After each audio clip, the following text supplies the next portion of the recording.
What's going on, guys? Welcome back to another video. And the Giants come out victorious Monday night against the Cincinnati Bengals. 21-20 is the final score. Now, I'm very happy, and that is not because we beat the Bengals, because I think they're a terrible team, and I thought we should have put up way more. We should have put up 30 against that team, seriously. And we're yet to put up 30 in this season, but I think we should demolish this team. I'm more happy that we're 6-3. We are 5th in the wild card. We're right there against Dallas. I don't think we're gonna catch Dallas, so I think the wild card is ours for the taking. As far as the division, I think it's Dallas's right now, but you never know. Maybe they can mess up and drop a few games so that we could take advantage. We're only 2 games behind, guys. Only 2 games behind. We just need to win in the weeks that they lose. And who knows if they are going to lose again this year, but they're playing some great football right now. But the Giants did a great job as far as defensively. They did all right offensively, but too many mistakes. Eli was not on the same page as the other receivers, and it's just not. These receivers are so inexperienced. When Eli calls an audible, it's like they're not paying attention. You saw that against Roger Lewis when the ball was way overthrown, and Eli was just looking at him like, "Are you serious? I just called you." He did this to Roger Lewis. I don't know what that means, but I guess that meant for him to go all the way up. He saw one-on-one coverage, and I just don't know why Eli Manning put so much trust in his receivers. He did that against Odell, but Odell is a different receiver. You guys saw Odell's first touchdown. Odell was covered very well. Odell's first touchdown in Atlanta was covered very well, and he caught it because he's Odell Beckham.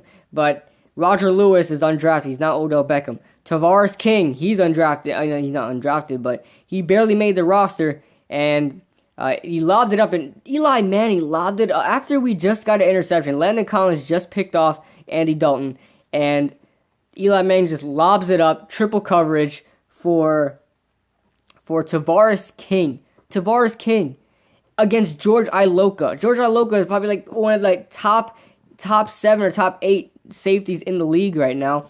And, well, he's not been doing that well as of this year, but, he's a very good safety. And he winds up picking off Eli. And then the other interception to Dre Kirkpatrick, it was, I believe it was a comeback route for Sterling Shepard, and they weren't on the same page, and Dre Kirkpatrick winds up picking that one off. So, Eli Manning he needs to stop putting so much trust in these receivers. It's like the Ruben Randall syndrome. He put so much trust in Ruben Randall, and Ruben Randall has never caught on. But all right, so let's move on to the quarterback play for both teams. Andy Dalton, 16-29, 204 yards, a touchdown, and a pick. Landon Collins got that pick, and man, is he the defensive player of the year, guys? Seriously, he has to be. J.J. Watt he's out. That's Landon Collins' award right there. Eli Manning, 28 of 44, 240 yards, 3 touchdowns, and 2 picks.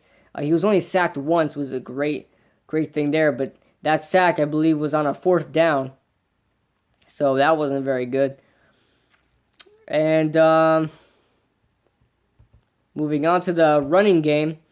And actually, Eli was actually pretty accurate this game. I can't complain about his accuracy. I really can't.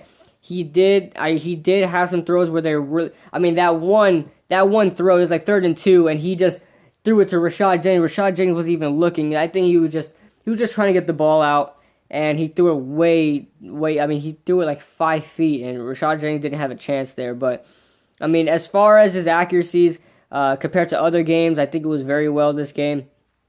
So, moving on to the running game this game, Cincinnati rushing, man, I'm gonna take out Andy Dalton's rushing yards, which are 1 carry for 15 yards. I'm gonna take that out because I'm gonna count only the running backs. You guys know how I do it. It's 22 carries for 63 yards. That is great. As far as a great 1-2 punch, one of my favorite 1-2 punches in the NFL, perfect balance of power and speed.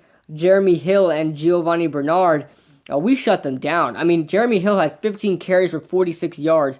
That's a 3.1 yard average.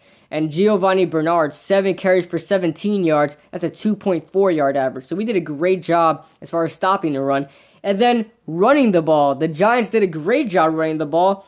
27 carries for 122 yards. This is easily our best running game of the season. And we had our best run of the season of 25 yards. There was a 24-yarder and a 25-yarder. Rashad Jennings just did a great job on the ground. What did I tell you guys starting with in the Green Bay game? I started saying this when we lost to Green Bay. If you run the ball 20 to 25 times a game, I don't care how much yards you're gaining, you will break some out. Seriously, you're going to get the defense tired. You're going to break something out. You need to stop being predictable. And that's exactly what the Giants did. It's like they watched my videos. Every single game since I said that, they've been running the ball more and more and more. And the Giants just did a great job as far as running the ball. And believe it or not, Marshall Newhouse actually had a huge factor in doing that. Every time they ran the ball with Marshall Newhouse as the lead blocker, he's the one. The Giants ran the ball better. That counter play, who was pulling on that play? Marshall Newhouse. When they were running it up the gut in that 3rd and 6, who did they run it to? Marshall Newhouse. So I told you guys, he'll be a better guard than a right tackle. It's the speed rushers that really get to him when he's on the right side, because he just doesn't have that sideline quickness like that. But as far as being a guard, he should really start competing with John Jerry on the guard position and play on the left side as far as however long Justin Pugh is going to be out. But that's Justin Pugh's job right there. But Rashad Jennings, 15 carries for 87 yards, 5.8 average, which is great. Paul Perkins did all right today. I would like to see more from him. 9 carries for 31 yards to 3.4 yard average. And the receiving game, Bengals did nothing in the receiving game. Absolutely nothing. Tyler Eifert had that lonely 71-yard bomb on that crazy formation. I've never seen that before. Had that on that crazy formation on Jonathan Casillas. One-on-one on Jonathan Casillas. They're going to get that all day.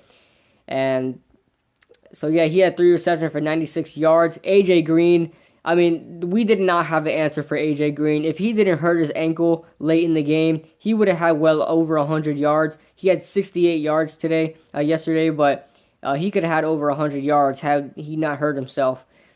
And then Tyler Boyd dropped a huge touchdown. He only wound up with 12 yards, but I don't know why he reached for that. If he would have just caught that and went to the ground, that would have been a first down, and they would have, gone on to try to score there. But rookie mistake. But Brendan LaFell, I mean, he did nothing. One reception for 9 yards. He's supposed to be their number 2 receiver.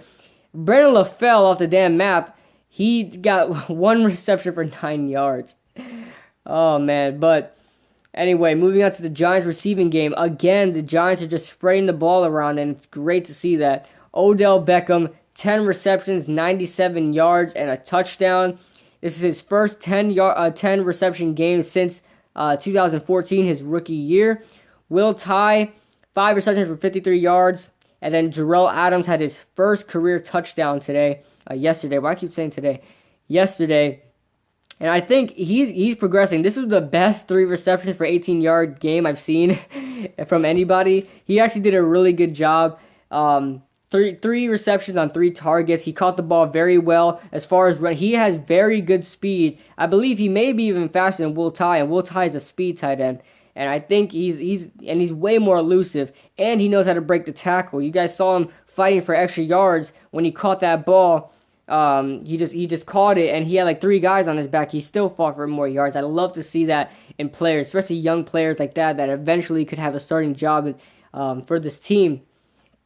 And Tavares King, oh my God, why did Eli put all that trust in him, man? Oh my goodness.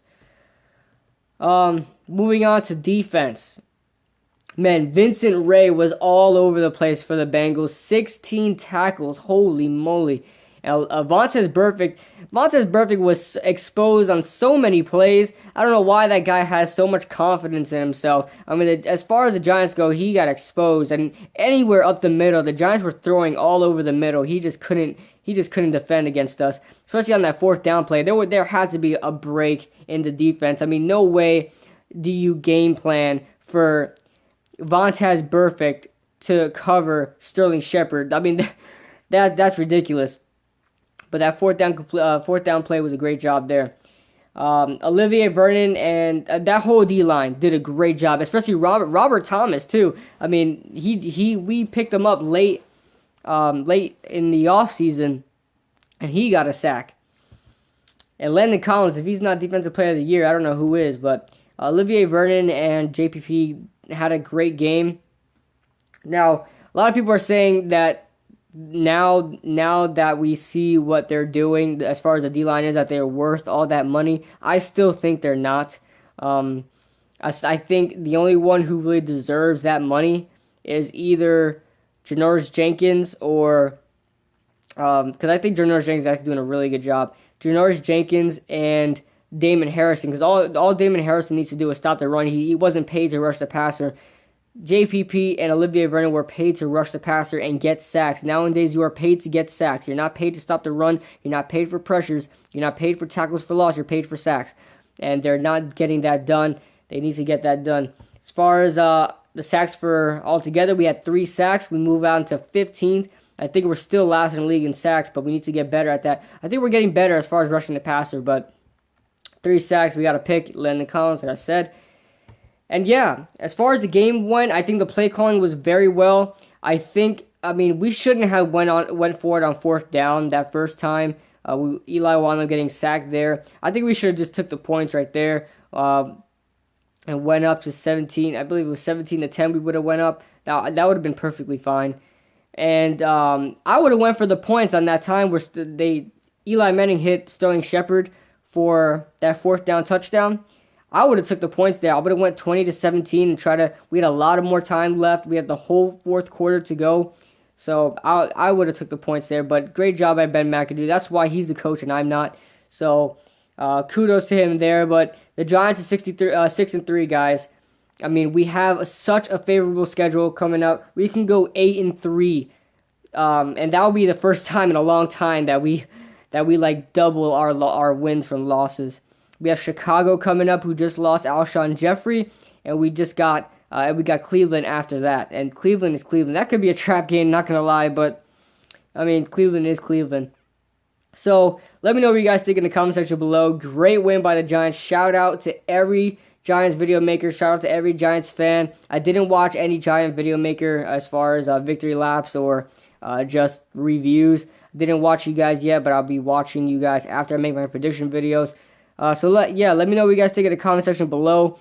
Let me know how you think the Giants did. I think we did a very good job. And let me know who do you think right now played the best game last night. Who had the best game last night? Let me know. Because I think the Gruden Grinders are kind of, I mean, I think he doesn't know what he's talking about sometimes. But who do you think played the best game last night? So thank you guys for watching. I'll see you guys in the next video.